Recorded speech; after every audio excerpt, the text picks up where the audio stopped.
So in chapter 67, it talks about a guy named John Corigliano. He actually is considered one of the top, um, let's say, highbrow composers of today.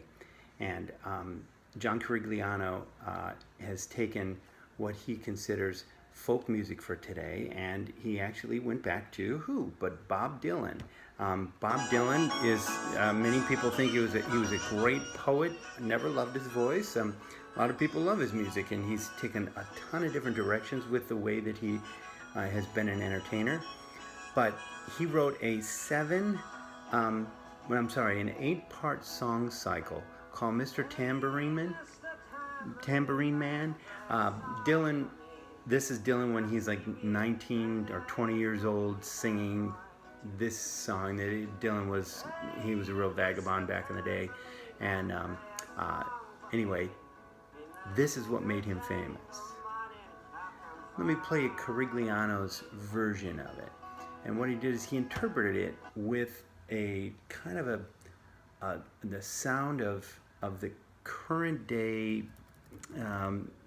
It's like an expressionistic kind of an idea, but he's like they did in the old days. They said, I'm going to pay homage to Bach, and he was in the Baroque era, somebody from the Romantic era wrote about Bach's music. Oh, that's such a throwback. Or somebody from the classical wrote about something in the Renaissance, using that composer. Well, this is somebody of the 21st century writing about somebody from the 20th century. And Bob Dylan, arguably, he's a pretty poetic guy.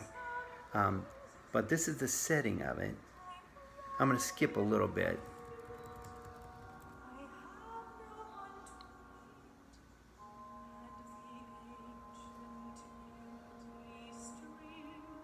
Okay, let me get to the chorus. Whoops. Here we go. You'll actually hear a tambourine. You hear the tambourine. Okay, here we go.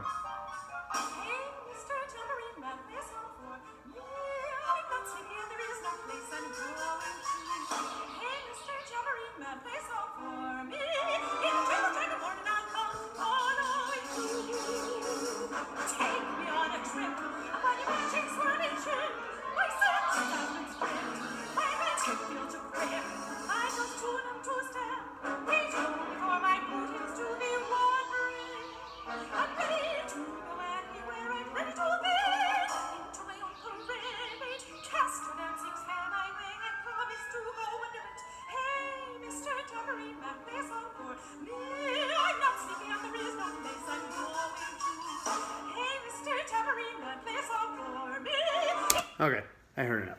But really interesting. And that is very verse, chorus kind of a thing. It does have a melodic shape. It's just, kind of a weird melody. I don't know that any of us are going to be singing that, in our heads. It's contemporary. It's what we would now know of as our contemporary sound. If this was proper music, non-pop music, not in a specific genre, but in the genre of what we would consider classical music, which is, you understand.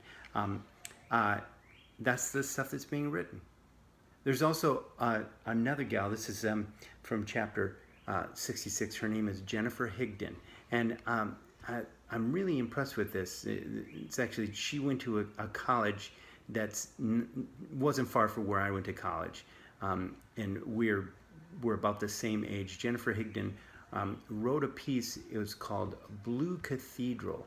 And Blue Cathedral, it was written in honor of her brother. Her brother, his nickname was Blue.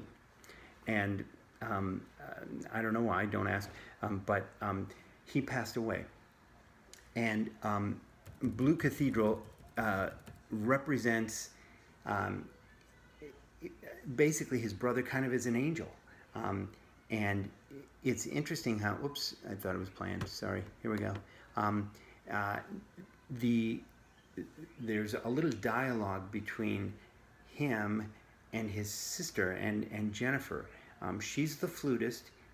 he's the clarinetist, and uh, it's really kind of fascinating. She actually is a big name. She's gotten a lot of um, uh, we could say she's gotten a lot of commissions, and her commissions were because she does a fine job.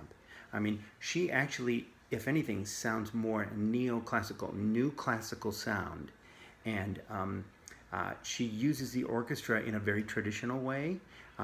John Carigliano also does that, but his rhythmic complexity is pretty high up there.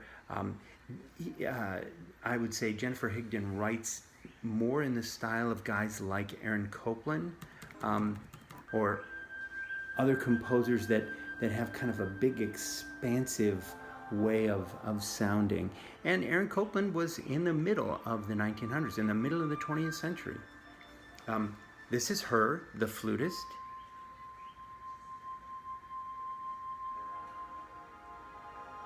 And maybe he's the flute and she's the clarinet. Whatever it is. The flute and the clarinet, here's the clarinet. There's a little dialogue. And she totally purposes that.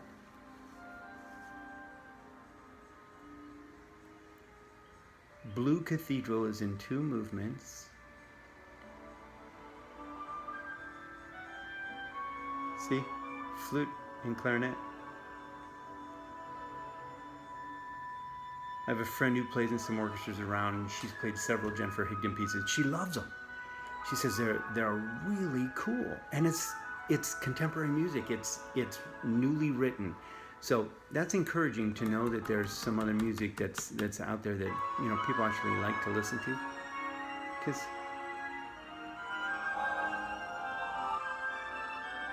very interesting, real open sounding. The dialogue continues through. See what I mean?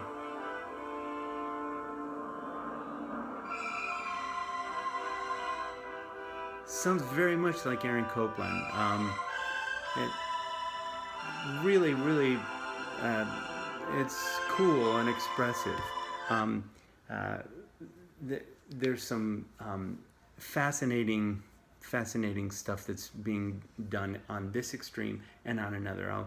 We're going to end this, but even